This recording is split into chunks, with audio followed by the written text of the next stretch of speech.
മാനസയിലേക്കാണ്. മാനസ, എന്താണ് സംഭവിച്ചത്? കിട്ടിയിട്ടുണ്ടോ? എന്താണ് ഏറ്റവും പുതിയ വിവരങ്ങൾ? എങ്ങനെയാണ്? അതിനായി ഇപ്പോഴും പരിശോധന തുടരുകയാണ്. എങ്കിൽ കൂടിയും ഔദ്യോഗികമല്ലാതെ ഒരു ചെറിയ സംശയം സൂചിപ്പിക്കുന്ന ഒരു സാഹചര്യമാണ് ഉണ്ടായത്. ഏതായാലും ആ ഒരു സംശയത്തെ തുടർന്ന് പരിശോധന നിർത്തിവെക്കാനൊന്നും ഇല്ല. ഇതിൽ കൂടുതൽ വ്യക്തത വരേണ്ടതുണ്ട്. ഏതായാലും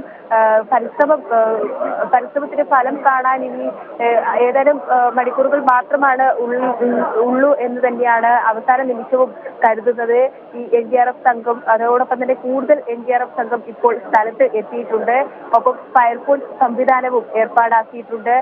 ഇവരുടെയൊക്കെയും കൂട്ടായ പ്രവർത്തനത്തിന്റെ ഫലമായാണ് പരിശോധനകൾ നടക്കുന്നത്. അതിനിടയിലാണ് കഴിഞ്ഞ അല്പസമയം മുൻപ് പ്ലാറ്റ്ഫോം നമ്പർ 3-ലുള്ള മാൻഹോളിൽ വീണ്ടും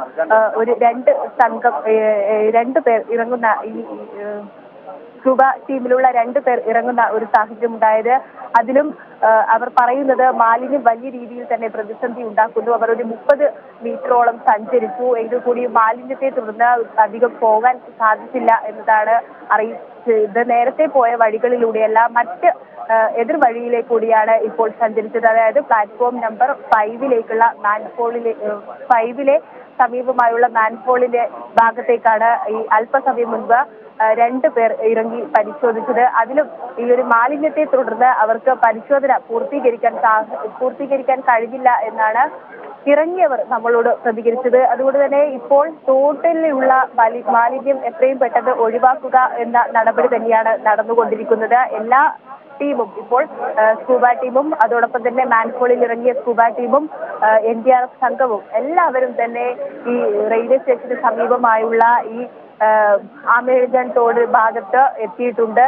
പരിശോധനകൾ നടക്കാൻ ഉള്ള വഴികൾ ഒരുക്കുകയാണ്. മാലിന്യം ആദ്യം നീക്കം ചെയ്യണം എന്നതാണ് ആദ്യഘട്ടത്തിൽ തന്നെയുള്ളത്. അത് തന്നെയാണ് പുരോഗമിച്ചുകൊണ്ടിരിക്കുന്നത്. രാവിലെ 6:30 മുതൽ ഈ തോട്ടിനുള്ളിലുള്ള മാലിന്യം പുറത്തെടുക്കാൻ ശ്രമിക്കുന്നതാണ്. ഇപ്പോഴും വലിയ രീതിയിൽ തന്നെ മാലിന്യം അവിടെ തടിച്ചു കൂടിയിട്ടുണ്ട്. അതും മാറ്റിയാൽ മാത്രമേ ഇവർക്ക് സുഗമമായ വഴി ഉണ്ടാവുകയുള്ളൂ. അതിനിടയിലാണ് ചെറിയൊരു സൂചന ലഭിച്ചത്. ആശ്വാസത്തിന്റെ ആണോ ആ ഒരു സൂചന എന്നുള്ളതിലൊക്കെയും വരും മണിക്കൂറുകളിൽ വ്യക്തത വരികയുള്ളൂ.